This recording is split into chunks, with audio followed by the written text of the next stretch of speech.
राष्ट्रिय स्वतन्त्र पार्टीका सभापति रवि लामिछानेको हमलामा कान्तिपुर राष्ट्रिय दैनिकको आक्रामक प्रतिवाद। अन्य राष्ट्रिय दैनिकहरू नरम देखिए, कान्तिपुर दैनिक भन्छ रवि लामिछाने टोले गुण्डा जसरी प्रस्तुत भई। रवि लामिछानेलाई अभिव्यक्ति सच्याउन मिडिया सोसाइटीको आग्रह। रवि लामिछानेको जाँच गर्नुपर्ने एमाले नेता भीम रावलको टिप्पणी। राष्ट्रिय स्वतन्त्र पार्टीलाई फेरि सरकारमा फर्काउने तयारी। रिक्त मन्त्रालयमा तत्काल मन्त्री नियुक्त नहुने। गैराती 12 बजेदेखि लागू हुने गरी नेपाल सरकारले बढायो इन्धनको मूल्य। अब पेट्रोल र डिजेल कति रुपियाँ पर्छ प्रति लिटर, यसको बारेमा पुरै जानकारी। पल शाहलाई 15 दिनभित्र उपस्थित गराउन उच्च अदालतले दियो आदेश। पोखरामा भएको एटी एयरलाइन्सको विमान दुर्घटनामा फ्लाइट डाटा रेकर्डमा भेटियो नयाँ तथ्य। फ्लाइट डाटा रेकर्डले के भन्छ त? जहाज दुर्घटना कसरी भयो यसको बारेमा पुरै जानकारी। सौन्दर्य प्रतियोगिताकी प्रतिस्पर्धीलाई बलात्कार गरेको आरोप लागेका पाण्डेलाई 7 वर्ष कैद सजाय। सिंहदरबारमा प्रधानमन्त्री प्रचण्ड, कांग्रेस सभापति शेरबहादुर देउबा र एमाले अध्यक्ष केपी शर्मा ओलीबीच भेटवार्ता। नागरिक उन्मुक्ति पार्टीका सांसद अरुण कुमार चौधरीलाई थुनामुक्त गर्न उच्च अदालतले अन्तरिम आदेश दिएन। कारागार, हिरासत र बाल सुधार गृहमा रहेकाहरूको मानव अधिकारको अवस्था सन्तोषजनक नदेखिएको प्रधानमन्त्री प्रचण्डको भनाई। सरकारी वकिलहरूको सुविधा सम्बन्धी ऐन बन्ने प्रधानमन्त्री प्रचण्डको आश्वासन। आलोचना सहन नसक्ने व्यक्तिले राजनीति गर्न नहुने नेपाली कांग्रेसका नेता शेखर कोइरालाको भनाई। हिउँदे अधिवेशन अझै 1.5 महिना चल्ने, 20 वटा विधेयक पास गर्ने सरकारको तयारी। जनसरोकारसँग सम्बन्धित विधेयकहरूलाई संसदमा प्रस्तुत गर्ने राजनीतिक दलहरूको सहमति। राष्ट्रिय सभाको उपाध्यक्षमा माओवादीकी उर्मिला अर्याल निर्विरोध निर्वाचित। राष्ट्रिय सभाबाट 3 वटा विधेयक पारित। सत्तारूढ गठबन्धन टिकाइ राख्न जरुरी रहेको एमाले नेता प्रदीप कुमार गेवालीको भनाई। पर्साको बहुदर माइका कलामोदिन अन्सारीकी छोरी दाइजोकै कारण बितिन, न्यायको आशा अदालतमै अल्झियो। अर्घखाँचीमा ज्योति मगरको कार्यक्रम बहिष्कारको चर्चा। हिम्मत भए रोकेर देखाउनुहोस् भन्दै ज्योति मगरको चुनौती। अर्थतन्त्रका सूचकहरू सुधार हुँदै शोधानान्तर स्थिति 97 अर्ब बचतमा विदेशी विनिमय सञ्चित 13 खर्ब 37 अर्ब रुपैयाँ पुग्यो। थन्किए 55 करोड भन्दा बढीमा किनिएका साझा यातायातका 37 बिजुली बस। चार्जिङ स्टेसनहरू राख्ने बस पार्क नपाएको साझा यातायातको गुनासो। 6 महिनामा 5 खर्ब 85 अर्ब रुपैयाँ रेमिटेन्स भित्रियो। पुनः श्रम स्वीकृति लिनेको संख्या घट्यो। शेयर बजार 4.5 अङ्कले बढ्यो। 1 अर्ब 47 करोड रुपैयाँको शेयर कारोबार। सुपरमाई हाइड्रो पावरको आइपिओ खुल्ला। टर्कीमा भूकम्पको अर्को शक्तिशाली धक्का। ज्यान गुमाउनेको संख्या 1200 जना नाग्यो। सर्वोच्चले आप्रवासी भनेपछि सिक्किममा आन्दोलन थप चर्किँदै। नेपाल खेलकुद पत्रकार मञ्चले आयोजना गर्दै आएको पल्सर स्पोर्ट्स अवार्ड अन्तर्गत पिपल्स चोइस विधाको मनोनयन सार्वजनिक। राष्ट्रिय क्रिकेट टिमको मुख्य प्रशिक्षकमा मोन्टी देसाई नियुक्त। र समाचार पार्टी हेल्थ टिप्स अन्तर्गत आज हामी युरिक एसिड के हो, यसको कारण र बच्ने उपायको विषयमा जानकारी दिनेछौँ। हामीलाई अन्तिमसम्म हेर्नुहोला। दर्शक महानुभाव नमस्कार। समाचार पार्टी .com को न्यूज बुलेटिनमा यहाँलाई हार्दिक स्वागत छ। म प्रहलाद चन्द्र घिमिरे। आज मिति विक्रमसम्म 2079 साल माघको 24 गते मंगलबार इस्वीसम्म सन् 2023 फेब्रुअरी 7 तारिक। आज सुरक्षित इन्टरनेट दिवस। यहाँहरू सम्पूर्णले इन्टरनेट चलाइरहनु भएको छ। सुरक्षित तवरले इन्टरनेट चलाउनु होला। सुरक्षित इन्टरनेट दिवसको हार्दिक मङ्गलमय शुभकामना। सदाको झैँ आज पनि हामी उपस्थित भएका छौँ आजका महत्त्वपूर्ण समाचार, ब्रेकिङ न्यूज अपडेट लगायत तपाईँलाई काम लाग्ने हेर्नै पर्ने महत्त्वपूर्ण खबरहरू लिएर हामीलाई अन्तिमसम्म हेर्नुहोला। हाम्रो मेहनतका लागि यो भिडियोमा एउटा लाइक अवश्य गर्नुहोला। दर्शक महानुभाव पल पलको न्युज अपडेटका लागि हाम्रो च्यानललाई तपाईँले अहिलेसम्म सब्सक्राइब गर्नुभएको छैन भने कृपया सब्सक्राइब गर्नुहोस् अनि नजिकै आउने बेल आइकनलाई क्लिक गर्नुहोला। दैनिक रूपमा हेर्नुहुन्छ भने रेगुलर भनेर लेख्नुहोला। आज पहिलोचोटि हो भने फर्स्ट टाइम भनेर लेखिदिनु होला। देशभित्र हुनुहुन्छ भने आफू रहेको गाउँठाउँ सहर जिल्लाको नाम लेख्नुहोला। विदेशमा हुनुहुन्छ भने कुन देशबाट हेर्नु भएको छ त्यो कुरा तलको कमेन्ट बक्समा कमेन्ट गर्नुहोला। आउनुहोस् दर्शक महानुभाव आजका महत्त्वपूर्ण समाचार सुरु गरौँ। रवि लामिछाने दिएको अभिव्यक्तिमा कान्तिपुर पत्रिकाको आक्रामक प्रतिवाद। अन्य राष्ट्रिय दैनिकहरू नरम रहेको प्रसङ्गबाट। राष्ट्रिय स्वतन्त्र पार्टीका सभापति रवि लामिछानेले केही ठूला सञ्चार माध्यममाथि गरेको प्रहारले मिडिया क्षेत्रमा ठूलै खलबली पैदा गरेको छ। सञ्चारकर्मीहरू नै उनको पक्ष र विपक्षमा बाँडिएका छन्। रविको अभिव्यक्तिमाथि आपत्ति जनाउँदै नेपाल पत्रकार महासङ्घले विज्ञप्ति जारी गरेको छ। विज्ञप्तिमा रविले सञ्चारगृह घेर्ने धम्की दिएको भन्दै यसबाट सञ्चार जगत नै असुरक्षित बनेको दावी गरेको छ। तर महासङ्घको यो विज्ञप्तिलाई लिएर जनताको प्रतिक्रिया सकारात्मक रहेको छैन। अधिकांशले मिडियालाई नै गाली गरेका छन्। शनिबार पत्रकार सम्मेलन गरेर विभिन्न मिडियाहरूमाथि र विभिन्न पत्रकारहरूमाथि खनिएका रवि लामिछानेले आइतबार विभिन्न दैनिक र अखबारहरूले फरक फरक तरिकाले आफ्नो रेस्पोन्स गरेको पाइएको छ। रविले पहिलो निशाना बनाएको कान्तिपुरले आक्रामक प्रतिवाद गरेको छ। अन्य अखबारहरू पनि तुलनात्मक रूपमा नरम देखिए भनेर नेपाल प्रेसले लेखेको छ। रविले मिडिया र पत्रकारहरूको नाम लिएर लगाएका आरोपहरू भने कुनै पनि दैनिक पत्रिकाले समेटेका छैनन् भनेर नेपाल प्रेसमा यो समाचार रहेको छ। पत्रिकाको पहिलो पेजको मुख्य समाचार पनि सम्पादकीय जस्तै रहेको छ। रविले देखाए वास्तविक छवि शीर्षकको समाचारमा रविले बोलेका केही कुराहरूलाई प्रतिवाद सहित स्थान दिएको छ। यद्यपि रविले कान्तिपुर र यसका प्रकाशक कैलाश सिरोहिया माथि लगाएका आरोपहरू पनि उल्लेख गरिएको छैन। पहिलो पेजमै कान्तिपुरले रविलाई दर्जन प्रश्न सोधेको छ। ती सबै प्रश्नहरू यसअघि बारम्बार लेखिरहेकै विषयवस्तुमा आधारित छन्। कान्तिपुरले प्रेस विरोधी अभिव्यक्तिको चौतर्फी आलोचना शीर्षकको अर्को समाचार पहिलो पेजमै राखेको छ। यो समाचार शीर्षक र अहिलेको माहौल भने खास मेल खाएको छैन। कान्तिपुरले पहिलो पेजमा रविमाथि कार्टुन पनि बनाएको छ, जहाँ रवि हिलोमा गाडिएका र हिलोका बाछिटाहरू बाहिर मानिसहरूलाई परेको देखाइएको छ। कडा रेस्पोन्सले कान्तिपुरका पाठकहरू थप भड्किएको समाचारमा आएका प्रतिक्रियाहरूले झल्किएको छ। फेसबुक र ट्विटरमा अधिकांश प्रतिक्रियाहरू कान्तिपुरका विरुद्धमा छन्। कान्तिपुरले अल्पकालीन रूपमा केही पाठक वा फलोअर्स गुमाउन सक्ने विश्लेषण गरिएको छ भने विभिन्न सामाजिक सञ्जाल फेसबुक, ट्विटर लगायतका विभिन्न सामाजिक सञ्जालहरूमा विभिन्न ठाउँमा कान्तिपुर पत्रिका जलाइएका फोटाहरू पनि आएका छन्। यस्तै अन्य दैनिक पत्रिकाहरूले भने कान्तिपुरको तुलनामा अपेक्षाकृत नरम देखिएका छन्। अन्नपूर्ण पोस्ट रवि लामिछानेको पार्टी राष्ट्रिय स्वतन्त्र पार्टीबाट सरकारबाट बाहिरिएको सानो समाचार पहिलो पेजको कुनामा राखेको छ। उनले पत्रकार सम्मेलनमा बोलेका कुराहरूलाई पत्रिकाले कुनै स्थान दिएको छैन। नागरिक दैनिकले पहिलो पेजमा रासोपा सरकारबाट बाहिरिएको प्रमुख समाचार बनाएको छ भने त्यसको उपशीर्षकमा रविले सञ्चार माध्यममाथि गम्भीर आरोपहरू लगाएको उल्लेख छ। समाचारको प्रस्तुतिकरण भने फितलो छ। नागरिक भन्दा पनि फितलो छ नयाँ पत्रिकाको समाचार। 42 दिनमै सरकारबाट बाहिरियो रासोपा शीर्षकको समाचार अत्यन्तै परम्परागत ढर्राबाट लेखिएको छ, जबकि नयाँ पत्रिका कुनै समय प्रस्तुति र लेखन शैलीमा सृजनशीलताका लागि नै चिनिन्थ्यो। नयाँ पत्रिकाको त्यो पुरानो छवि अहिले समाप्त प्राय भएको छ भनेर यो समाचार नेपाल प्रेसले लेखेको छ। रविको हमलामा कान्तिपुरको आक्रामक प्रतिवाद, अन्य राष्ट्रिय दैनिकहरू नरम, कान्तिपुर भन्छ रवि टोले गुण्डा जसरी प्रस्तुत भई भन्दै यो समाचार नेपाल प्रेसले लेखेको छ। समय सान्दर्भिक ठानेर हामीले यहाँहरूमाझ प्रस्तुत गर्यौं। तपाईलाई कस्तो लाग्यो आफ्नो कुरा तलको कमेन्ट बक्समा कमेन्ट गर्नुहोला। रवि लामिछानेको समर्थनमा सामाजिक सञ्जालहरू भरिएका छन्, कतिपय पत्रिकाहरू जलाइएका छन्, मिडिया कर्मीमाथि आक्रमण भएको छ। यसप्रति तपाईँ के भन्नुहुन्छ? आफ्नो कुराहरू तलको कमेन्ट बक्समा कमेन्ट गर्नुहोला। राष्ट्रिय स्वतन्त्र पार्टीका सभापति रवि लामिछानेले सञ्चार माध्यम सञ्चालक र पत्रकारप्रति दिएको अभिव्यक्तिको नेपाल मिडिया सोसाइटीले पनि आपत्ति जनाएको छ। सोसाइटीका अध्यक्ष शुभशङ्कर कणेलले एक विज्ञप्ति जारी गरी पत्रकार सम्मेलन मार्फत रविले नेपाली आम सञ्चार क्षेत्रप्रति आधारहीन, पूर्वाग्रही र मनगणन्ते आरोप लगाउनु र धम्कीपूर्ण अभिव्यक्ति दिनु प्रेस तथा अभिव्यक्ति स्वतन्त्रतामाथिको गम्भीर घात भएको बताएका छन्। सञ्चार प्रतिष्ठान र सञ्चारकर्मीहरूको नामै लिएर सार्वजनिक रूपमा धम्की दिँदै भिडको सहारामा मिडियालाई आफै कारबाही गर्ने चेतावनी दिनुले सञ्चार प्रतिष्ठान र सञ्चारकर्मीहरू असुरक्षित हुन सक्ने सोसाइटीले बताएको छ। सोसाइटीले लामिछानेलाई गल्ती सच्याउन, गालीगलौज फिर्ता लिन आग्रह गर्दै आरोपित मिडिया र मिडियाकर्मीप्रति कुनै प्रमाण भए पुष्टि गर्न चुनौती पनि दिएको छ। यसैबीच नेकपा एमालेका नेता भीम रावलले राष्ट्रिय स्वतन्त्र पार्टी रासोपाका सभापति रवि लामिछानेको जाँच गर्नुपर्ने टिप्पणी गर्नुभयो। राजनीतिक सिद्धान्त, मूल्य, मर्यादामा विश्वास गर्ने, देश जनताप्रति इमान्दार, तथ्यबाट सत्य खोज्ने राजनीतिकर्मीले आरोपको तथ्यगत खण्डन गर्छ, आलोचना सुन्छ, सत्य तथ्य औल्याउने र गल्तीको आलोचना गर्ने लोकतान्त्रिक मान्यतालाई मान्छ, गालीगलौजमा उत्रिन्न। यस कसीमा रवि लामिछानेको जाँच गरौँ, नेता रावलले ट्विट गर्नुभएको छ। सरकार छोडेको घोषणा गर्दै आइतबार गरेको पत्रकार सम्मेलनमा रासोपाका सभापति रवि लामिछानेले सञ्चार माध्यम र पत्रकारमाथि गालीगलौज गर्नुभएको थियो। भीम रावलको यो भनाइप्रति तपाईँ के भन्नुहुन्छ? आफ्ना कुरा तलको कमेन्ट बक्समा कमेन्ट गर्नुहोला।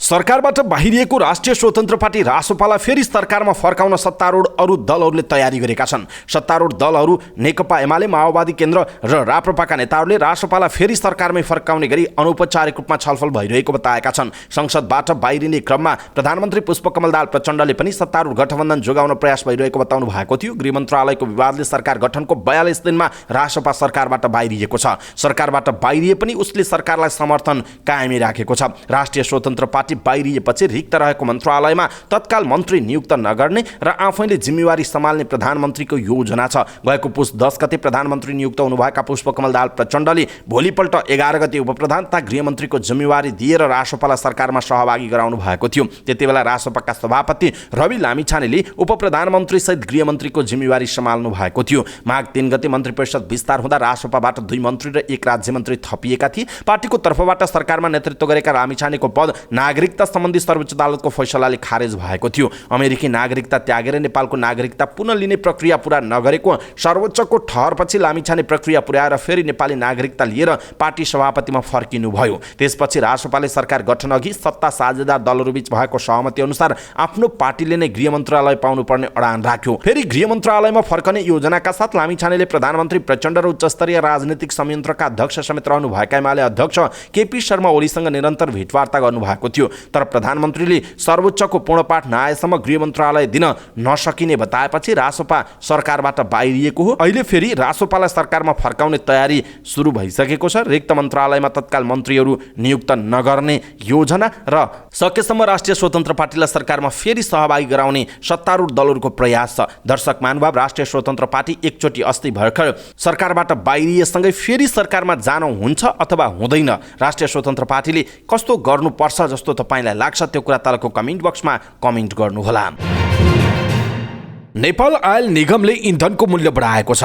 गए राति 12 बजेदेखि लागू हुने गरी पेट्रोल र डिजेल मट्टीतेलको साविकको खुद्रा बिक्री मूल्यमा प्रति लिटर 3 रुपैयाँ मूल्य बढाएको हो। अब पेट्रोल प्रति लिटर 178 रुपैयाँ पुगेको छ भने डिजेल मट्टीतेलको मूल्य प्रति लिटर 175 पुगेको छ। हवाई इन्धन र खाना पकाउने ग्यासको खुद्रा बिक्री मूल्य भने हाल यथावत राखिएको नेपाल आयल निगमले जनाएको छ। निगमले नेपाल सरकारको ऋण र इन्डियन आयल कर्पोरेसन लिमिटेडलाई फेब्रुअरी 2022 मा तिर्नुपर्ने बक्यौता 16 अर्ब 30 करोड रुपैयाँ रहेको दावी गरेको छ। इन्डियन आयल कर्पोरेसन लिमिटेडको बक्यौता एवं सरकारद्वारा उपलब्ध गराइएको ऋणको व्यवस्थापन गर्न निगमलाई अझ चुनौती रहेको अवस्था छ, विज्ञप्तिमा भनिएको छ।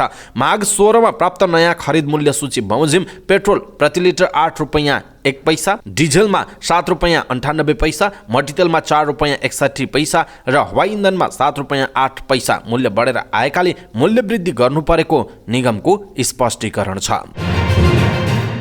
अभिनेता पल शाह विरुद्धको बाल यौन दुराचारको मुद्दामा उच्च अदालत पोखराले दुवै पक्षलाई झिकाउने आदेश दिएको छ। नाबालिग बाल यौन दुराचार गरेको अभियोगमा जिल्ला अदालत नवलपरासी पूर्वले पल शाहलाई 2.5 वर्ष कैद र पीडितलाई 10 लाख रुपैयाँ क्षतिपूर्ति दिनुपर्ने फैसला गरेको थियो। उक्त फैसला विरुद्ध जिल्ला सरकारी वकिल कार्यालय र पल शाह दुवै पक्षले उच्च अदालत पोखरामा पुनरावेदन गरेका थिए। सोमबार उच्च अदालत पोखराका कायम मुकायम मुख्य न्यायाधीश दिल्लीराज आचार्य र न्यायाधीश ऋषिराज भण्डारीको संयुक्त इजलासले झगडिया झिकाउने आदेश दिएको पल शाहका कानुन व्यवसायी कमला मोहन वाग्लेले जानकारी दिनुभयो। अब 15 दिनभित्र पल शाहलाई उच्च अदालत कास्कीमा उपस्थित गराउनु पर्नेछ। एक नाबालिग गायिका माथि बलात्कार गरेको आरोपमा अभिनेता शाहमाथि जिल्ला अदालत तनहुँ र जिल्ला अदालत नवलपरासीमा मुद्दा परेको थियो। जिल्ला अदालत नवलपरासी पूर्वले बलात्कार मुद्दामा सफाई दिएर बाल यौन दुराचारको आरोपमा 2.5 वर्ष कैद र पीडितलाई 10 लाख रुपैयाँ क्षतिपूर्ति दिनुपर्ने फैसला गरेको थियो। तर जिल्ला अदालत तनहुँले भने पल शाहलाई सफाई दिएको थियो। गत माघ 1 गते पोखरामा दुर्घटनामा परेको यति एयरलाइन्सको 9NANC जहाजको फ्लाइट डेटा रेकर्ड र ककपिट भोइस रेकर्डको विश्लेषण तथा अनुसन्धान गर्ने काम सम्पन्न भएको छ। दुर्घटना जाँच आयोगका अनुसार जहाज अवतरण गर्ने क्रममा बेस लेगमा दुवै इन्जिनका प्रोपेलरहरू फेदरमा गएको देखिएको छ। एक पाइलटका अनुसार इन्जिनका प्रोपेलर पंखाहरू फेदरमा जाने अवस्था भनेको जहाज अवतरण हुने प्रक्रिया हो। त्यस बेला इन्जिनको पावर धेरै कम भइसकेको हुन्छ, जसले गर्दा जहाज साविकको गतिमा उड्न सक्दैन। यो जहाजमा धावन मार्गको सामुन्नेबाट बेस लेग घुम्ने क्रममा इन्जिनको पावर कम हुन गएको देखिन्छ। सोही कारण धावन मार्ग नपुग्दै जहाज दुर्घटनाग्रस्त भएको देखिएको छ। अर्का एक एभिएसन प्राविधिकका अनुसार यस्तो अवस्थामा जहाजलाई अगाडि हुत्याउने सामर्थ्य इन्जिनमा हुँदैन। त्यसबेला जहाज आकाशबाट कुनै गरौँ वस्तु खसे झैँ भुइँमा खस्ने गर्छ। यसरी जहाज दुर्घटनामा परेको आयोगले जनाएको छ। उक्त जहाजका दुवै इन्जिनका प्रोपेलर अर्थात् पंखाहरू फेदरमा किन गयो भन्ने बारेमा आयोगले प्राविधिक र मानवीय दुवै पक्षबारे थप अनुसन्धान अगाडि बढाएको आयोगका सदस्य सचिव बुद्धिसागर लामिछानेले जानकारी दिनुभएको छ। सौन्दर्य प्रतियोगिताको नाममा बालिकालाई बलात्कार गरेको आरोप लागेका मनोज पाण्डेलाई जिल्ला अदालत काठमाडौँले 7 वर्ष कैद सजाय सुनाएको छ। न्यायाधीश दीपक ढकालको इजलासले पाण्डेलाई 7 वर्ष कैद र पीडितलाई 75,000 रुपैयाँ क्षतिपूर्ति तिर्ने सजाय तोकेको हो। बलात्कारको अभियोगमा हद म्याद गुज्रिएपछि प्रहरीले पाण्डे विरुद्ध बाल यौन दुरुपयोग र मानव बेचबिखन विरुद्धको मुद्दा चलाएको थियो। मिस ग्लोबल इन्टरनेसनल नामको सौन्दर्य प्रतियोगिताका आयोजक पाण्डेले सन् 2014 को प्रतियोगितामा सहभागी एक बालिकालाई नयाँ बानेश्वरको एभरेस्ट होटलमा बोलाएर बलात्कार गरेको अभियोग लागेको थियो। त्यतिखेर आफू नाबालिग नै भएको र त्यस घटनापछि विक्षिप्त भएको भन्दै गएको जेठमा ती किशोरीले टिकटकमा 22 वटा भिडियो क्लिप सार्वजनिक गरेकी थिइन्। भिडियो सार्वजनिक भएपछि उपत्यका अपराध अनुसन्धान कार्यालयले उनलाई भेटेर जाहेरी दिन भन्दै अनुसन्धान अगाडि बढाएको थियो। प्रहरीले पाण्डेलाई गएको जेठ 7 गते पक्राउ गरेको थियो। प्रधानमन्त्री पुष्पकमल दाहाल प्रचण्ड, नेपाली कांग्रेसका सभापति शेरबहादुर देउबा र नेकपा एमालेका अध्यक्ष केपी शर्मा ओली बीच भेटवार्ता भएको छ। सिंहदरबारमा भएको भेटमा सीमा व्यवस्थापन, राष्ट्रिय सुरक्षा लगायतका विषयमा छलफल भएको प्रधानमन्त्रीको सचिवालयले जनाएको छ।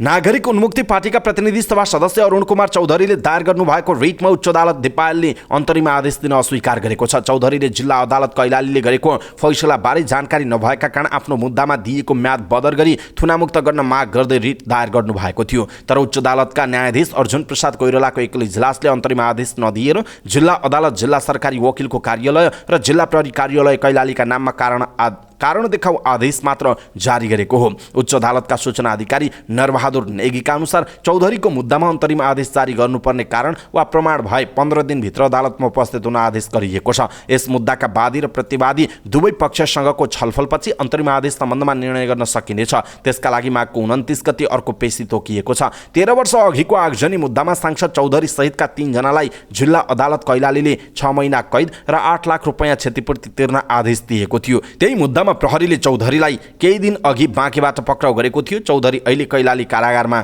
थुनामा रहनु भएको छ। प्रधानमन्त्री पुष्पकमल दाहाल प्रचण्डले कारागार, हिरासत र बाल सुधार गृहमा रहेका व्यक्तिको मानवाधिकारको अवस्था सन्तोषजनक नभएको बताउनुभयो। महान्यायाधिवक्ताको कार्यालयको अवलोकन गर्न पुग्नु भएका उहाँले यस्तो बताउनु भएको हो। प्रधानमन्त्री प्रचण्डले महान्यायाधिवक्ताको कार्यालयबाट कारागार, हिरासत र बाल सुधार गृहको अनुगमन गरी तयार गरिएको प्रतिवेदनबाट त्यहाँ रहेका व्यक्तिको मानवाधिकारको अवस्था सन्तोषजनक नदेखिएको बताउनुभयो। उहाँले कसुरको अनुसन्धान, अभियोजन र प्रतिरक्षाको कार्यलाई थप प्रभावकारी बनाउन र विधि विज्ञान प्रयोगशालालाई प्रदेश तहसम्म विस्तार गर्नका लागि साथै तिनको स्तरोन्नति गर्नका लागि महान्यायाधिवक्ताको कार्यालयबाट गरिएका प्रयासमा नेपाल सरकारबाट आवश्यक सहयोग गराउने प्रतिबद्धता पनि व्यक्त गर्नुभयो। साथै उहाँले नेपालका कारागार, बाल सुधार गृह र हिरासतको विस्तार र सेवा सुविधा वृद्धि गर्नु नेपाल सरकारको प्राथमिकतामा रहेको पनि बताउनुभयो। यसैबीच प्रधानमन्त्री पुष्पकमल दाहाल प्रचण्डले सरकारी वकिलहरूको सेवा सुविधा र पारिश्रमिक सम्बन्धी कानुन अगाडि बढाउने प्रतिबद्धता व्यक्त गर्नुभएको छ। महान्यायाधिवक्ता कार्यालयको निरीक्षणपछि वकिलहरूलाई सम्बोधन गर्दै उहाँले संविधानमा भएको व्यवस्था बमोजिम अहिलेसम्म ऐन बन्न नसकेको भन्दै आफूले पहल गर्ने बताउनु भएको छ। आफूले अघिल्लो कार्यकालमा महान्यायाधिवक्ता कार्यालयको भवन निर्माणका लागि पहल गरेको भन्दै उहाँले यो पटक त्योभन्दा राम्रो काम गर्ने प्रतिबद्धता व्यक्त गर्नुभयो। नेपाली कांग्रेसका नेता डाक्टर शेखर कोइरालाले प्रेस स्वतन्त्रता बिना लोकतन्त्र पूर्ण नहुने बताउनुभयो। सोमबार चितवनमा पत्रकारहरूसँग कुराकानी गर्दै नेता कोइरालाले लोकतन्त्र बिना विकास सम्भव नहुने भन्दै प्रेस स्वतन्त्रता कांग्रेसका लागि महत्त्वपूर्ण भएको बताउनु भएको छ। आलोचना सहन नसक्ने व्यक्तिले राजनीति गर्नु हुँदैन, राजनीतिमा सहनशीलता चाहिन्छ उहाँले भन्नुभयो। सञ्चार माध्यमको काम खबरदारी गर्ने हो, अन्यथा मान्नु हुँदैन उहाँको भनाइ छ। कुराकानीकै क्रममा नेता कोइरालाले कांग्रेस सरकारमा सहभागी नहुने पनि बताउनु भएको छ। राष्ट्रपति पदमा कांग्रेसको उम्मेदवार हुने भए पनि कांग्रेस अहिले नै सरकारमा सहभागी नहुने नेता कोइरालाले स्पष्ट पार्नु भएको छ। प्रधानमन्त्री पुष्पकमल दाहाल प्रचण्डले संघीय संसदका प्रमुख सचेतकहरूसँग छलफल गर्नुभयो। प्रधानमन्त्री प्रचण्डले प्रधानमन्त्रीको सरकारी निवास बालुवाटारमा संसदीय दलका प्रमुख सचेतक र स्वतन्त्र सांसदहरूसँग संसदका गतिविधिलाई चलायमान बनाउने कुरामा छलफल गर्नुभएको हो। उहाँले छलफलका क्रममा संसदमा कस्तो बिजनेस लैजाने र यो अधिवेशनमा कतिवटा विधेयक संसदबाट पास गर्ने भन्ने बारेमा प्रमुख सचेतकहरूबाट सुझाव लिनुभएको हो। छलफलपछि सञ्चारकर्मीहरूसँग कुराकानी गर्दै जनता समाजवादी पार्टीका सांसद प्रदीप यादवले छलफलमा प्रधानमन्त्रीले संसदको बिजनेस कसरी अगाडि बढाउने र यो सत्र कस्ता विधेयकहरू लैजाने भन्ने बारेमा छलफल भएको बताउनुभयो। उहाँले संसद अहिले प्रभावकारी नबनेको भन्दै संसद भाषणको रमिता देखाउने कुरामै सीमित रहेको बताउनुभयो। आफूले नागरिकता ऐन, संघीय कर्मचारी ऐन जस्ता विधेयकलाई संसदको बिजनेस बनाइनुपर्ने कुरा अगाडि सारेको यादवले बताउनु भएको छ। त्यस्तै माओवादी केन्द्रका प्रमुख सचेतक हितराज पाण्डेले बैठकमा प्रधानमन्त्रीले सदनलाई कसरी व्यवस्थित गर्ने, विधेयकहरूलाई कसरी जनमुखी बनाउने, नागरिकका आवश्यकतालाई कसरी जोड्ने, सुशासन कसरी कायम गर्ने, शान्ति प्रक्रियाका बाँकी कामलाई कसरी अगाडि बढाउने, अत्यावश्यक विधेयकहरूलाई कसरी अगाडि बढाउने भन्ने बारेमा छलफल गर्नुभएको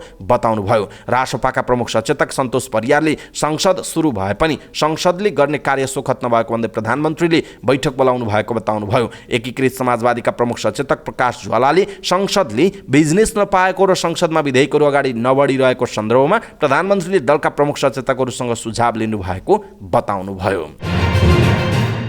यसैबीच सरकारले प्राथमिकतामा रहेका जनसरोकारसँग सम्बन्धित विधेयकहरूलाई संसदमा प्रस्तुत गर्न गृह कार्य गरेको छ। प्रधानमन्त्री पुष्पकमल दाहाल प्रचण्ड र प्रतिनिधि सभामा रहेका सबै राजनैतिक दलका प्रमुख सचेतकहरू बीच भएको छलफलमा जनसरोकारका सम्बन्धित विधेयकहरूलाई संसदमा प्रस्तुत गर्ने सहमति जुटेको छ। व्यवस्थापिका संसदमा प्रतिनिधित्व गर्ने राजनैतिक दलका सचेतकहरूसँग भएको छलफलमा विकास, सुशासन, संक्रमणकालीन न्याय, शिक्षा, स्वास्थ्य, नागरिकता लगायतका विषयमा तयार भएका विधेयकहरू सदनमा लगिने बताइएको छ। राष्ट्रिय सभाको उपाध्यक्षमा नेकपा माओवादी केन्द्रकी सांसद उर्मिला अर्याल निर्विरोध निर्वाचित हुनुभएको छ। सोमबार बसेको राष्ट्रिय सभाको बैठकले उहाँलाई उपाध्यक्षमा निर्वाचित गरेको हो। राष्ट्रिय सभाको उपाध्यक्षका लागि एउटा मात्रै प्रस्ताव परेकाले उहाँ निर्विरोध निर्वाचित हुनुभएको हो। बैठकमा राष्ट्रिय सभा अध्यक्ष गणेश प्रसाद तिमिल सिन्हाले राष्ट्रिय सभाको उपाध्यक्ष पदमा निर्वाचित गरियोस् पनि एउटा मात्रै प्रस्तावको सूचना प्राप्त भएकाले राष्ट्रिय सभा नियमावली 2075 को नियम 8 बमोजिम सभाका माननीय सदस्य उर्मिला अर्याललाई राष्ट्रिय सभाको उपाध्यक्ष पदमा निर्विरोध निर्वाचित हुनुभएको घोषणा गर्नुभएको छ। राष्ट्रिय सभाबाट 3वटा विधेयक पारित भएको छ। सोमबारको बैठकमा अनुगमन तथा मूल्याङ्कन विधेयक 2076, अभिलेख संरक्षण पहिलो संशोधन विधेयक 2077 र खाद्य स्वच्छता तथा गुणस्तर विधेयक 2077 सर्वसम्मतिले पारित भएको हो। बैठकमा प्रधानमन्त्री पुष्पकमल दाहाल प्रचण्डको तर्फबाट सञ्चार तथा सूचना प्रविधि मन्त्री रेखा शर्माले विधान व्यवस्थापन समितिको प्रतिवेदन सहित अनुगमन तथा मूल्याङ्कन विधेयक 2076 पारित गरियोस् भन्ने प्रस्ताव प्रस्तुत गर्नुभएको थियो। त्यसैगरी उहाँले संस्कृति, पर्यटन तथा नागरिक उड्डयन मन्त्री सुदन किराँतीको तर्फबाट पेश गर्नुभएको अभिलेख संरक्षण पहिलो संशोधन विधेयक 2077 पनि पारित भयो। बैठकमा खाद्य स्वच्छता तथा गुणस्तर विधेयक 2077 पारित गरियोस् भन्ने प्रस्ताव कृषि तथा पशुपक्षी विकास मन्त्री ज्वाला कुमारी शाहले पेश गर्नुभएको थियो। राष्ट्रिय सभाको अर्को बैठक माघको 27 गते शुक्रबार बेलुकी 5 बजेका लागि बोलाइएको छ। सत्तारूढ प्रमुख घटक नेकपा एमालेका उपमहासचिव एवं पूर्व मन्त्री प्रदीप ग्यावालीले सत्तारूढ गठबन्धनलाई टिकाइ राख्न जरुरी रहेको बताउनुभयो। राष्ट्रपति निर्वाचन सम्पन्न गर्न र मुलुकमा देखा परेका राजनीतिक अस्थिरता र अन्यलतालाई हटाएर अगाडि बढ्न पनि सत्तारूढ गठबन्धन टिकाउन जरुरी रहेको उहाँको तर्क छ। रफत सञ्चार क्लबले भक्तपुरमा आयोजना गरेको कार्यक्रममा बोल्दै उपमहासचिव ग्यावालीले गत पुस 10 गते भएको सहमतिलाई कार्यान्वयन गर्न सत्तारूढ दलहरू दृढतापूर्वक उभिनुपर्ने पनि बताउनुभयो। उहाँले कांग्रेसले प्रतिपक्ष हुन पाउनका लागि निवेदन दिने अनि सत्ताको महत्त्वपूर्ण अङ्गहरूमा हिस्सेदार खोज्ने दोहोरो चरित्र देखाउन नहुने जिकिर समेत गर्नुभयो।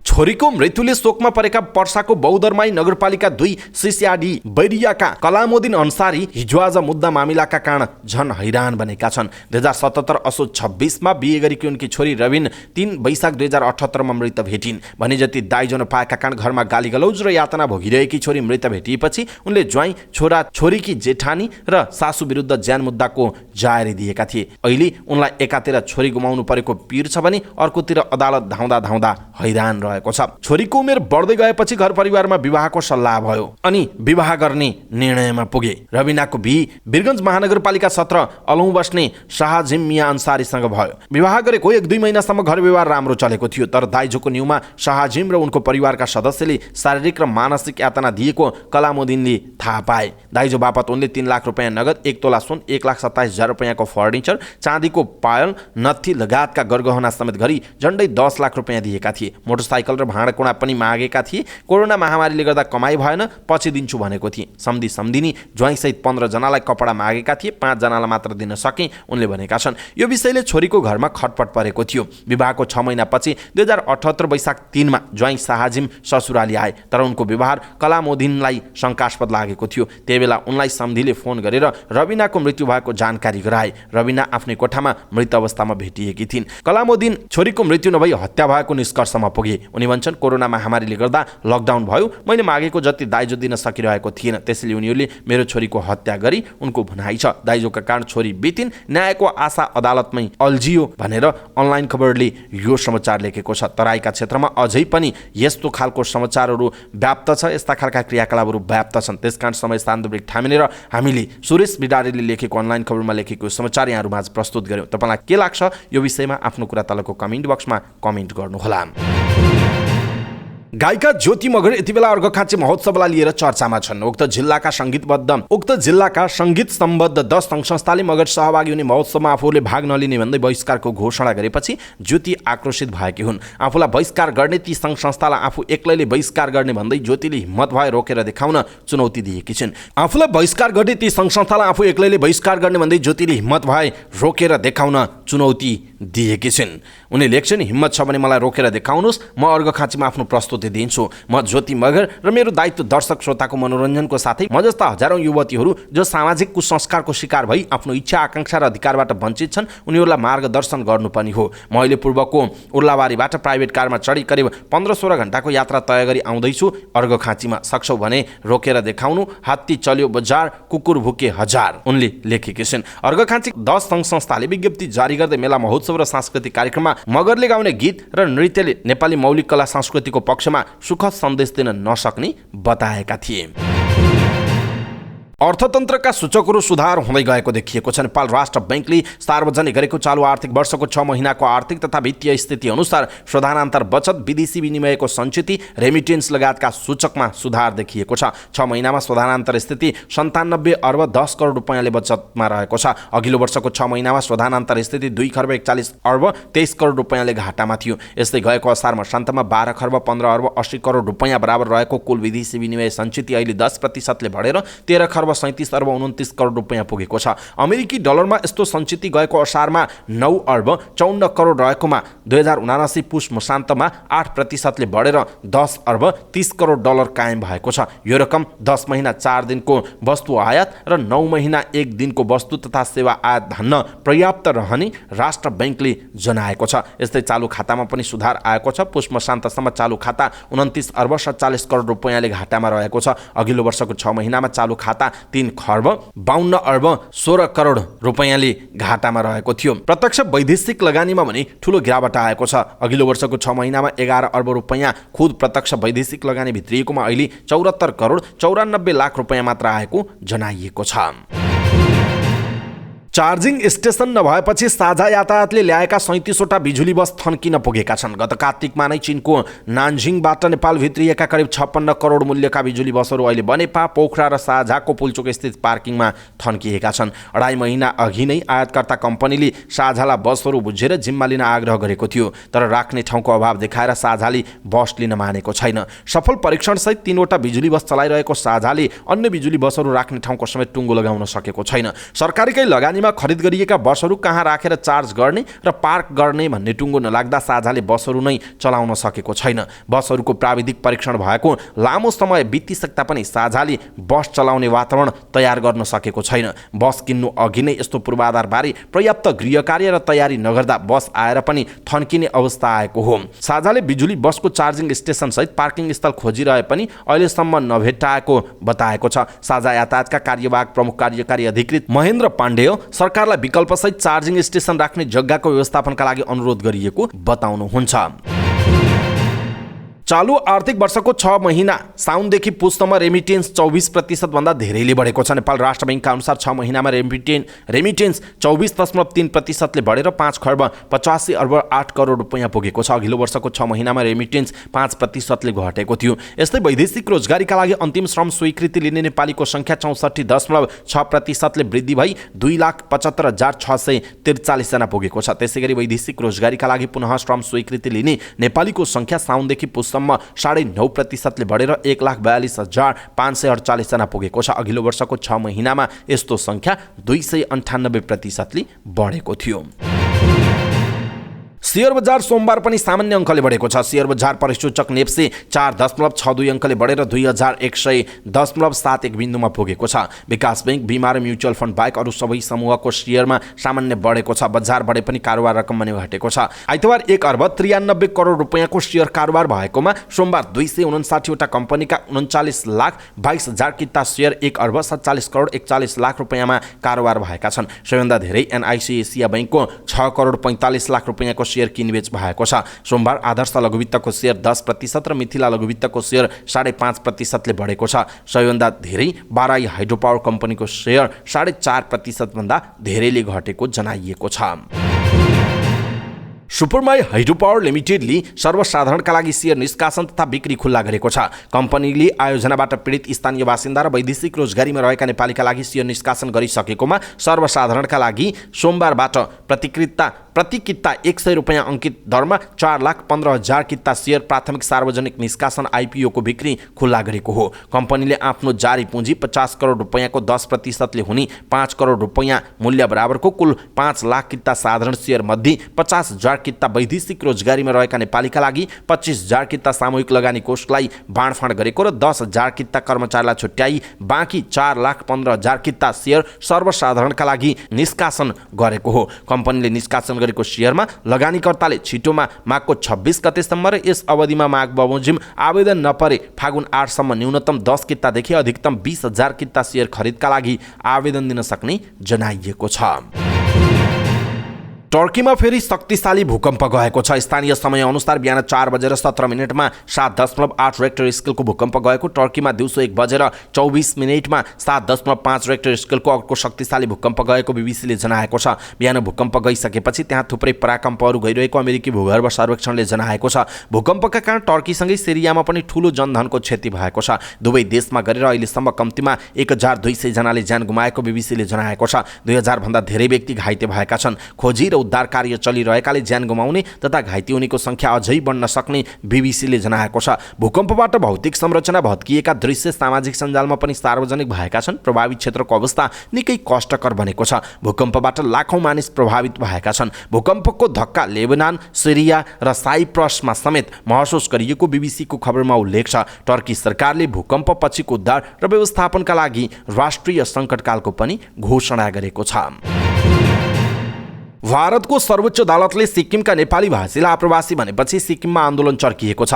सर्वोच्चको फैसलाले नेपाली भाषालाई अपमानित गरेको भन्दै सिक्किमको प्रमुख प्रतिपक्षी दल सिक्किम डेमोक्रेटिक फ्रन्टले शनिबार र आइतबार सिक्किम बन्दको घोषणा गरेको थियो। बन्दका क्रममा विभिन्न ठाउँमा प्रहरीसँग धरपकड र सिक्किम डेमोक्रेटिक पार्टीको कार्यालयमा तोडफोड समेत भएको थियो। सिक्किमका नेपाली भाषीहरू आन्दोलनमा उत्रिएपछि सिक्किम अस्तव्यस्त जस्तै भएको छ। सिक्किम डेमोक्रेटिक फ्रन्टले बुधबार पनि सिक्किम बन्दको घोषणा गरेको छ। नेपाली भाषीलाई आप्रवासी भनिएको फैसला सच्याउनु पर्ने मागसहित सिक्किमका नेपाली भाषीहरूले संयुक्त समिति बनाएर आन्दोलनमा उत्रिएका छन्। नेपाल खेलकुद पत्रकार मञ्च एनएसजेएफले हरेक वर्ष आयोजना गर्दै आएको पल्सर स्पोर्ट्स अवार्ड 2078 अन्तर्गत पिपल्स चोइस विधाको मनोनयन सार्वजनिक गरेको छ। मञ्चले कार्यक्रमको आयोजना गर्दै आउँदो फागुन 23 गते हुने अवार्ड अन्तर्गत पिपल्स चोइस विधामा मनोनयनमा परेका 5 खेलाडीको नाम सार्वजनिक गरेको हो। सूचीमा सार्वजनिक भएको सूचीमा फुटबलका अञ्जन बिष्ट, क्रिकेटका आसिफ शेख, भलिबलकी उषा भण्डारी, टेनिसकी अभिलाषा बिष्ट र पौडीकी डुबाना लामा अटाएका छन्। सूचीमा परेका खेलाडी अघिल्लो वर्ष सम्पन्न विभिन्न प्रतियोगितामा पाएको सफलता र चर्चाको आधारमा मनोनयनमा परेको मञ्चका सचिव एवं अवार्डको खेलाडी छनौट समितिका संयोजक अञ्जन खड्काले जानकारी दिनुभएको छ। राष्ट्रिय क्रिकेट टिमको प्रमुख प्रशिक्षकमा मोन्टी देसाई नियुक्त भएका छन्। नेपाल क्रिकेट संघ क्यानले देसाईलाई औपचारिक रूपमा मुख्य प्रशिक्षकमा नियुक्त गर्नका लागि राष्ट्रिय खेलकुद परिषद राखेपबाट स्वीकृति प्राप्त भएको जानकारी दिएको छ। देसाईले केही दिनदेखि नै नेपाली टिमलाई प्रशिक्षण दिन थालेका थिए। उनी सन् 2014 देखि नै नेपाली क्रिकेटसँग नजिक रहेका छन्। मुख्य प्रशिक्षकका लागि आवेदन दिएकाहरूमध्ये भारतीय मोन्टी देसाई, नेपालकै पूर्व प्रशिक्षक अस्ट्रेलियाली डेभ वाटमोर, श्रीलङ्काका धम्बिका प्रसाद, बङ्गलादेशका क्रिकेट टिमका निवर्तमान प्रमुख प्रशिक्षक दक्षिण अफ्रिकाका रसेल क्रेग डोमिङ्गो र न्युजिल्यान्ड T20 टिमका पूर्व प्रमुख प्रशिक्षक ग्लेन पोकनलसँग क्यानले अन्तर्वार्ता लिएको थियो। क्यानले अन्तिममा देसाईलाई नै नियुक्त गरेको हो। नेपालले आउँदो फागुनको 2 गतेदेखि घरेलु मैदानमा विश्वकप क्रिकेट लिग 2 अन्तर्गत स्कटल्यान्ड र नामिबियासँग एक दिवसीय क्रिकेट श्रृङ्खला खेल्दैछ। यो श्रृङ्खलालाई देसाईको पहिलो परीक्षाको रूपमा हेरिएको छ। समाचार पार्टी न्यूज बुलेटिनमा पालो भएको छ समाचार पार्टी हेल्थ टिप्स। समाचार पार्टी हेल्थ टिप्समा आज हामी डाक्टर विनय रेग्मीले दिएको हेल्थ टिप्स, युरिक एसिड हुने कारण र बच्ने उपायको विषयमा जानकारी दिनेछौँ। हामीलाई अन्तिमसम्म हेर्नुहोला। सबै नेपालीहरूमा आज पुर्याउनका लागि यो भिडियोलाई आफ्नो फेसबुक, ट्विटर लगायतका सामाजिक सञ्जालमा सेयर गर्न नबिर्सिनुहोला। युरिक एसिड रगतमा नभई नहुने महत्त्वपूर्ण तत्त्व हो। यसले शरीरमा एन्टिअक्सिडेन्टको काम गर्छ। तर युरिक एसिडको मात्रा चाहिने भन्दा बढी भएमा यसले जोड्नीमा समस्या ल्याउँछ र गाउट भन्ने रोग लाग्छ। युरिक एसिडलाई एक प्रकारको बाथरोगका रूपमा पनि बुझ्न सकिन्छ। यसले जोर्नीहरूमा अत्याधिक दुखाइ गराउँछ। रगतमा युरिक एसिड बन्ने र युरिक एसिड पिसाबबाट बाहिर निस्कने प्रक्रियामा गडबडी भयो भने रगतमा पर्याप्त मात्रामा युरिक एसिड घुल्न पाउँदैन र बिस्तारै गाउटको रूप लिन्छ। एउटा स्वस्थ मानिसमा युरिक एसिडको मात्रा 6.8 mg/dl हुनुपर्छ। जसलाई गाउट वा युरिक एसिडको समस्या छ त्यस्ता व्यक्तिमा युरिक एसिडको मात्रा 5 mg/dl भन्दा कम राख्नुपर्ने हुन्छ। कुनै व्यक्तिमा युरिक एसिड बढी देखिए पनि जोर्नीको दुखाइ नहुन सक्छ। यस्ता व्यक्तिलाई गाउट नभएर हाइपरयुरेसिमिया भएको हुन सक्छ। त्यसले जोर्नीमा असर गर्दैन। जसलाई युरिक एसिड भएकै कारण जोर्नी, खुट्टाको बुढी औँला र आसपासमा दुख्छ त्यो गाउट हो भनेर बुझ्नुपर्छ। युरिक एसिडबाट हुने बाथरोग नै एउटा गाउट हो। यो वंशाणुगत समस्या पनि हुन्छ। यसलाई 2 तरिकाले हेर्न सकिन्छ। पहिलो हो दीर्घकालीन गाउट। यो कडा खालको जोर्नी दुख्ने समस्या हो। लामो समयसम्म युरिक एसिडको समस्या हुने दीर्घकालीन गाउटका बिरामी हुन्। यस्तो अवस्थाका बिरामीलाई औषधि खाँदा केही समय निको हुने र पछि फेरि बल्झिने र जोर्नीहरूमा अत्याधिक दुखाइ हुने गर्छ। प्रायजसो 6 महिना वा 1 वर्षभन्दा बढी युरिक एसिडको समस्या भएकाहरूलाई गाउटको दीर्घरोगीका रूपमा लिन सकिन्छ। यस्तो समस्या भएकाहरूमा दुखेको जोर्नी माथिबाट टोफाई भन्ने सानो कमलो मासुको डल्लो जस्तो देखा पर्छ। यस्तो समस्या भएकालाई खुट्टाको बुढी औँला र आसपासमा मात्र होइन शरीरका अन्य जोर्नीमा पनि दुखेको महसुस हुन्छ। अर्को हो एक्युट। तुरुन्तै खुट्टाका जोर्नीहरू रातो भएर सुनिनु वा अचानक दुख्नु एक्युटको लक्षण हो। छुँदा पनि दुख्ने र हिँड्न असहज हुने। यस्तो समस्या भएकाहरूले औषधि खाँदा वा खानपिनमा नियन्त्रण गर्दा सन्चो हुन्छ। यो समस्या मद्यपान र धूम्रपान गर्नेलाई बढी देखिन्छ। सामान्यतया जोर्नी दुख्दैमा गाउट भएको भन्न मिल्दैन। जोर्नी दुख्ने विभिन्न कारण हुन्छन्। गाउट भए नभएको जान्नका लागि जोर्नी दुखेको वा सुनिएको ठाउँबाट पानी झिकेर जाँच गराउनुपर्छ। जाँच गराउँदा जोर्नीहरूमा सुईको टुप्पो जस्तो आकार भएका ससाना क्रिस्टलहरू देखा परेपछि गाउट भएको पाउन सकिन्छ। कसरी हुन्छ त युरिक एसिड? युरिक एसिड पहिलो पटक खुट्टाको बुढी औँला र त्यसको आसपासको जोर्नीहरूबाट दुख्न सुरु हुन्छ। यसलाई मेटाटार्सल जोइन्ट भनिन्छ।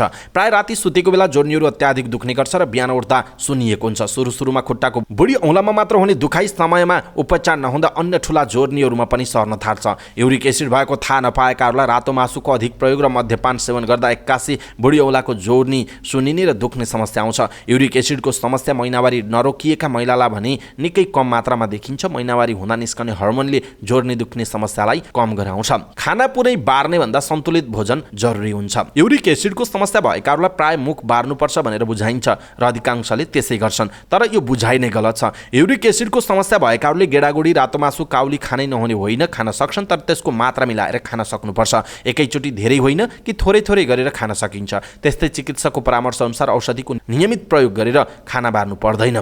तर यस्तो समस्या भएकाहरूले धूम्रपान र मद्यपान भने गर्नु हुँदैन। अमिलो हालेको, खाँदेको वा गालेको अचार, तामा जस्ता खानेकुरा चाहिँ बार्नुपर्छ। यस्ता खानेकुराले युरिक एसिडको दर बढाउँछ। युरिक एसिड प्युरिन मेटाबोलिजमको गडबडीले हुने भएकाले प्युरिन तत्त्व भएका खानेकुराहरू जस्तै फूलगोभी, च्याउ, पालुङ्गो, गेडागुडी आदि कम खानुपर्छ। यस्तै गुलियो पदार्थले पनि युरिक एसिड बढाउँछ। त्यस्तै सामुद्रिक खानाले पनि युरिक एसिडको मात्रा बढाउँछ। क्यान्सर र पिसाब लगाउने औषधिको अत्याधिक प्रयोगले पनि युरिक एसिडको मात्रा हत्तै बढाउँछ। युरिक एसिडको समस्या भएका वा गाउटका बिरामीले दुग्धजन्य पदार्थ पनि ढुक्कले खाँदा हुन्छ। त्यस्ता पदार्थले कुनै विकार गर्दैन। युरिक एसिडको समस्या प्राय 30 वर्ष नागेकाहरूमा देखिन्छ। क्यान्सर, मुटु रोग र मृगौला रोगीहरूमा युरिक एसिडको समस्या हुन सक्छ। ट्युमरका कोषहरू टुक्रिएर पनि युरिक एसिड बन्छ। त्यस्तै उच्च रक्तचाप, चिनी रोग र मोटोपना धेरै भएकाहरूमा पनि युरिक एसिडको समस्या हुन सक्छ। एकचोटि युरिक एसिडले दुखेको जोर्नी फेरि नदुख्न पनि सक्छ, तर प्राय 2 देखि 6 महिनाभित्रमा फेरि दुखाइ सुरु हुन्छ। युरिक एसिड भयो भनेर कसरी थाहा पाउने? लक्षणहरू के हुन् त? खुट्टाको बुढी औँला र आसपासका जोर्नीहरू सुनिनु, जोर्नी राति बढी दुख्नु, दुखाइ सहनै नसक्ने हुनु, लामो समय युरिक एसिडको समस्या भएकालाई घुँडा, कुइनो लगायतका जोर्नीहरूमा पनि दुख्नु, ज्वरो आउनु आदि हुन्छ। यसको असर के हुन्छ त? युरिक एसिड बढेमा वा गाउटको समयमै उपचार नभएमा मृगौलामा असर पर्न सक्छ। यसले मृगौला फेल बनाउन सक्छ र मृगौलामा पत्थरी हुन सक्छ। गाउटले जोर्नीहरूमा डिफर्मेसन जस्तै खुट्टाको बुढी औँला र जोर्नीहरूको आकार वा स्वरूप बिगार्न सक्छ र फरक ल्याइदिन सक्छ। युरिक एसिडले बिस्तारै मुटुमा पनि असर पुर्याउँछ, त्यस्तै शरीरका अन्य विभिन्न अङ्गमा जटिल समस्या ल्याइदिन सक्छ। त्यसो भए कसरी बच्ने युरिक एसिडबाट? पहिलो हो नियमित व्यायाम गर्ने, पर्याप्त मात्रामा पानी पिउने, तर मुटुका बिरामीले भने पानीको मात्रा चिकित्सकको सल्लाह अनुसार पिउनुपर्छ। धुम्रपान र मद्यपानबाट टाढा बस्ने, प्युरिन तत्त्व बढी हुने रातो मासु, गेडागुडी, गालेको अचार, फुलगोबी, च्याउ, पालुङ्गोको सेवन कम गर्ने, गुलियो पदार्थ वा यस्ता अन्य पेय पदार्थको प्रयोग कम गर्ने, शरीरको ओजन घटाउने, नियमित औषधिको प्रयोग गर्ने, समय समयमा चिकित्सकको परामर्श चाहिँ लिनै पर्छ। दर्शक महानुभाव, आज हामीले यहाँहरूलाई युरिक एसिड के हो, यसका लक्षणहरू, युरिक एसिड के कारण हुन्छ र बच्ने उपायहरू के छन् भन्ने विषयवस्तुमा डाक्टर विनय रेग्मीले दिएको हेल्थ टिप्स हामीले यहाँहरूमाझ प्रस्तुत गऱ्यौँ। तपाईँलाई कस्तो लाग्यो? आफ्नो धारणा तलको कमेन्ट बक्समा कमेन्ट गर्नुहोला। सबै नेपालीहरूमाझ पुर्याउनका लागि यो भिडियोलाई आफ्नो फेसबुक, ट्विटर लगायतका सामाजिक सञ्जालमा सेयर गर्न नबिर्सिनुहोला। अवस्था दर्शक महानुभाव, आजका महत्त्वपूर्ण समाचार, ब्रेकिङ न्युज अपडेट लगायत तपाईँलाई काम लाग्ने हेर्नै पर्ने महत्त्वपूर्ण खबरहरू यति नै। हामीले प्रस्तुत गरेका यी समाचारहरूप्रति तपाईँको धारणा के छ? आफ्नो धारणा तलको कमेन्ट बक्समा कमेन्ट गर्नुहोला। हाम्रो मेहनतका लागि यो भिडियोमा एउटा सानो लाइक अवश्य गर्नुहोला। दर्शक महानुभाव, पलपलको न्युज अपडेटका लागि हाम्रो च्यानललाई तपाईँले अहिलेसम्म सब्सक्राइब गर्नुभएको छैन भने कृपया सब्सक्राइब गर्नुहोस् अनि नजिकै आउने बेल आइकनलाई क्लिक गर्नुहोला। पलपलको न्युज अपडेटका साथ फेरि हाम्रो भेट हुनेछ। तपाईँ समाचार पार्टी हेर्दै गर्नुहोस्। नमस्कार।